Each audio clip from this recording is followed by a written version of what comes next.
ना कोई मनमुटाव। गुजरात ने राजस्थान को जो पानी मिलना चाहिए वो कैनाल बनते ही पानी देना शुरू कर दिया और गुजरात से सटे हुए जो जिले हैं वहां पानी पहुंच गया। और मुझे याद है उस समय भरोसी शेखावत जसवंत सिंह जी गुजरात आए थे, मैं मुख्यमंत्री था और उन्होंने मेरी बहुत बधाई की, बहुत अभिनंदन किया। मैंने कहा क्या है, आप तो मुझसे बड़े हैं।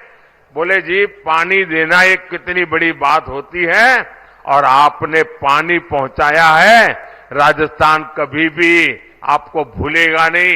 ये शब्द उस दिन थे। मैं गुजरात से आता हूं, पानी की दिक्कत क्या होती है मैं भली भांति समझता हूं।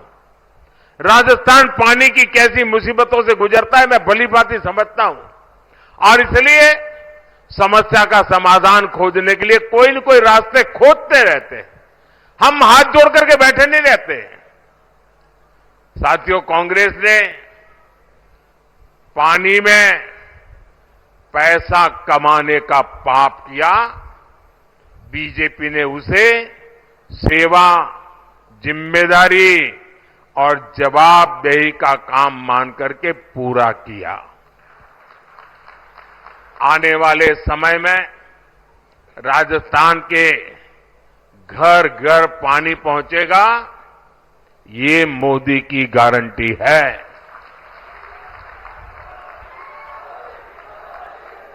आपके सपने ही मेरा संकल्प है।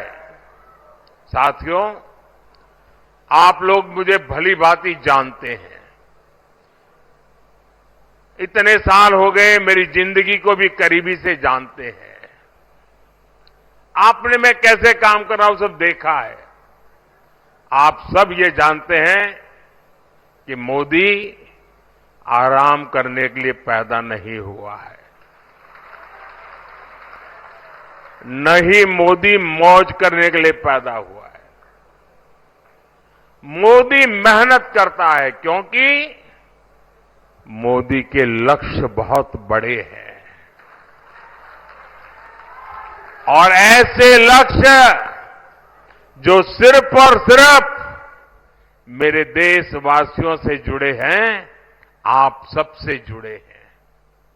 ऐसे लक्ष्य जो आपके बच्चों से, देश के युवाओं से जुड़े हैं।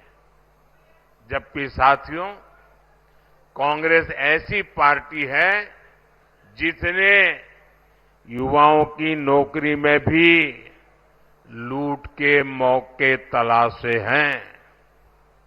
यहां कांग्रेस सरकार के संरक्षण में पेपर लीक इंडस्ट्री खड़ी हो गई। मोदी ने आपको गारंटी दी थी बीजेपी सरकार आएगी, पेपर लीक माफिया जेल के भीतर दिखाई देंगे। आज मोदी की गारंटी पूरी हुई कि नहीं हुई?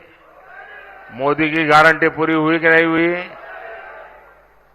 आज राजस्थान ही नहीं, पूरे देश में भ्रष्टाचारियों पर कड़ी कार्रवाई हो रही है। इसलिए इंडी अलायंस के लोग मोदी के खिलाफ एकजुट हो रहे हैं। अब मजा देखिए देश में क्या चल रहा है। एक तरफ मोदी है जो कहता है भ्रष्टाचार हटाओ और दूसरी तरफ वो लोग हैं जो कहते हैं भ्रष्टाचारी बचाओ। ये सारे लोग जो भ्रष्टाचारियों को बचाने के लिए निकले हैं ना, कान खोल करके सुन ले। मोदी को कितनी भी धमकियां दे दें, भ्रष्टाचारियों को जेल जाना ही पड़ेगा। ये मोदी की गारंटी है।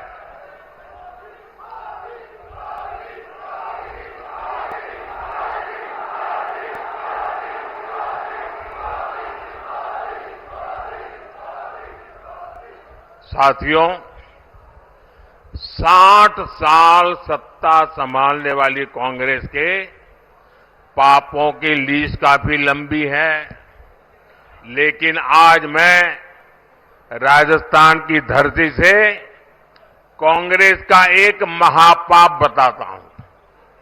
ऐसा महापाप जिसकी कोई माफी नहीं है, कोई प्रायश्चित नहीं है। ये महापाप है राजस्थान के सम्मान और पहचान के साथ खिलवाड़ का। कांग्रेस ने राजस्थान में वोट बैंक के लिए तुष्टीकरण का गंदा खेल खेला। ये वो धरती है जो मदन मोहन जी के विग्रह की रक्षा के लिए अपने बलिदान देने के लिए तैयार हो गई थी। उसी धरती पर कांग्रेसी नेताओं ने तुष्टीकरण और भ्रष्टाचार के लिए मंदिरों को गिराकर उनकी जमीनें कब्जा की। यहां रामनवमी की शोभा यात्रा पर पत्थर बरसाए जाते थे। जिस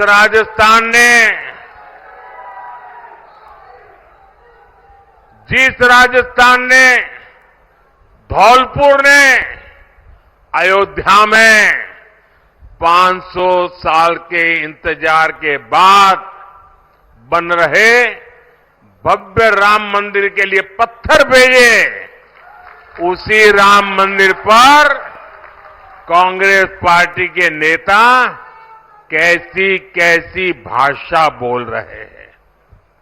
इन लोगों ने रामलला की प्राण प्रतिष्ठा का बहिष्कार तक किया। इंडी गठबंधन में इनकी साथी पार्टी सनातन को नष्ट करने की बात करती है और ये कांग्रेस वाले उनके मौन समर्थन में खड़े रहते हैं। साथियों, आप बताओ, कांग्रेस का ये पाप माफी लायक है क्या? ऐसे पाप को माफ किया जा सकता है क्या? इन्हें सजा मिलनी चाहिए कि नहीं मिलनी चाहिए? सजा मिलनी चाहिए कि नहीं मिलनी चाहिए? और इस बार जब आप 19 तारीख को वोट देने जाएं ना, तो बटन दबाते समय बटन ऐसे दबाइए ताकि ये पापियों को सजा देने का आपको संतोष मिले।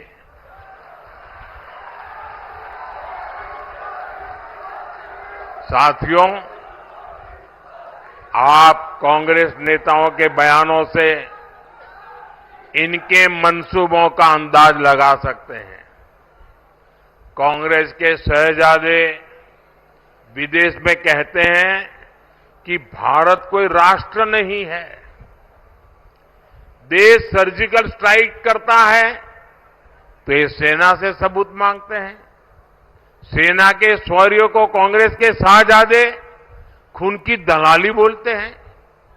टुकड़े टुकड़े गैंग के पीछे सबसे पहले कांग्रेस खड़ी हो जाती है। कर्नाटका से कांग्रेस सांसद दक्षिण भारत को तोड़कर अलग करने की बात कर रहे हैं और अब तो कांग्रेस के राष्ट्रीय अध्यक्ष तक खुलेआम देश की एकता के सामने सवालिया निशान खड़ा कर रहे हैं। ऐसी भाषा बोल रहे हैं।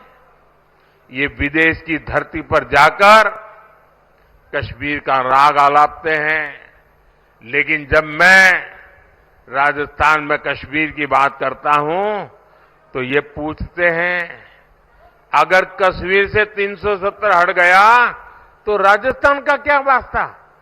एक कांग्रेस अध्यक्ष ने यहां आकर के बोला कि भाई कश्मीर तो दूर है, वहां से 370 हट गया तो इसमें राजस्थान का क्या वास्ता? मैं जरा कांग्रेस पार्टी को बताना चाहता हूं, जरा कान खोल करके सुन लो और आपके नेताओं को भी जरा भेज देना मेरा वीडियो।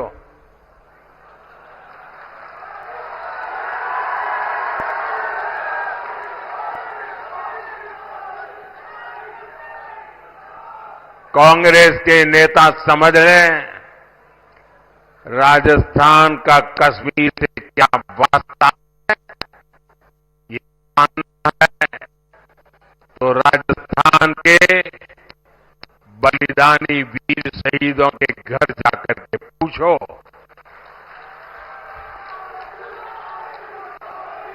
उनके गांव की मिट्टी बताएगी कि राजस्थान का कश्मीर से क्या वास्ता है। कश्मीर की धरती पर मेरे राजस्थान के अनेक वीर संतानों ने बलिदान दिए हैं। और आप मुझे पूछते हो कि क्या वास्ता है, इस मिट्टी के शहीदों की समाधियां तुम्हें बताएगी राजस्थान का कश्मीर से क्या रिश्ता है। सत्ता से दूर होकर इनकी सोच इतनी संकुचित हो गई है कि ये लोग राणा प्रताप की धरती से पूछते हैं कि कश्मीर का बाकी देश से क्या लेना देना। आप कल्पना करिए, जब विपक्ष में रहकर इसकी सोच ऐसी है तो ये सत्ता में देश की अखंडता और एकता के साथ क्या क्या खिलवाड़ कर सकते।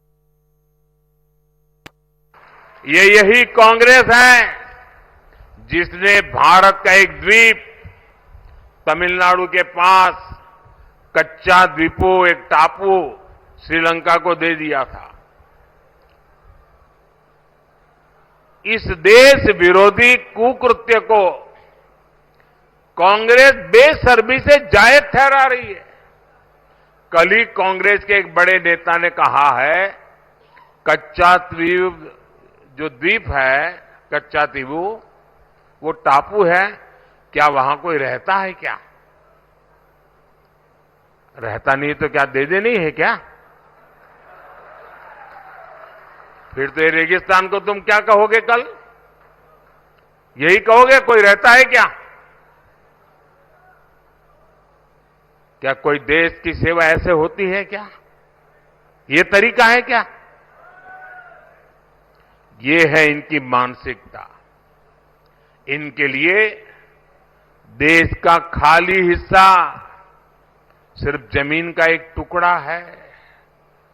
कल ये कांग्रेसी राजस्थान जैसे सीमावर्ती राज्य की खाली जमीन यही कहकर किसी भी देश को दे सकते हैं। कांग्रेस का सिर्फ इतिहास ही खतरनाक नहीं है, बल्कि कांग्रेस के इरादे भी खतरनाक है। साथियों, करौली और धौलपुर में 19 अप्रैल को मतदान है। बीजेपी ने बहन इंदुमती जाटव जी को अपना प्रत्याशी बनाया है। इंदुमती जी के पास अपनी पार्टी के कामों की पहचान है।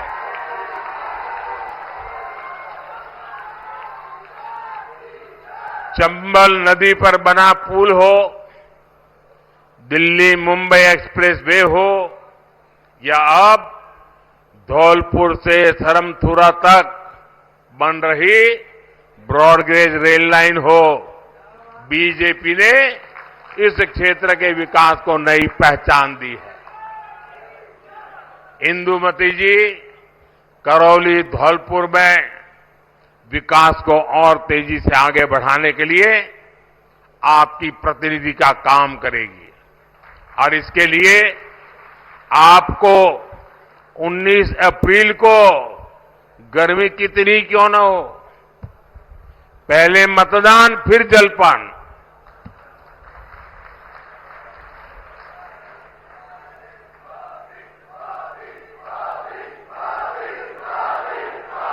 अच्छा मतदान के पुराने रिकॉर्ड तोड़ोगे आप। अपने पोलिंग बूथ में पहले जो मतदान हुआ होगा उससे ज्यादा मतदान कराकर उसका रिकॉर्ड तोड़ोगे? पक्का तोड़ोगे? मैं आपको एक चैलेंज देता हूं, दे दूं? आपको एक चैलेंज देता हूं, दे दूं? क्या हम सभी पोलिंग बूथ जीत सकते हैं? सभी पोलिंग बूथ जीत सकते हैं? हमें सब पोलिंग बूथ जीतने के लिए काम करना है। अभी एक सप्ताह हमारे पास है। पोलिंग बूथ जीतने के लिए पूरी ताकत लगाइए। करेंगे? पक्का करेंगे? अच्छा, मेरा एक काम करेंगे। क्यों ठंडे पड़ गए? चुनाव के लिए तो सब करोगे, इंदु जी के लिए सब करोगे, लेकिन मोदी जी के लिए कुछ नहीं करोगे? अच्छा, मेरा काम करोगे, लेकिन ये चुनाव वाला काम नहीं है। करोगे? पक्का? देखिए, आप आने वाले दिनों में घर घर जाना और जाकर के बताना कि अपने मोदी जी आए थे, उन्होंने आपको प्रणाम भेजा है। हर घर मेरा प्रणाम पहुंचेगा। याद रख करके पहुंचाओगे? पक्का? मेरे साथ बोलिए, भारत माता की, भारत माता की, भारत माता की। बहुत बहुत धन्यवाद।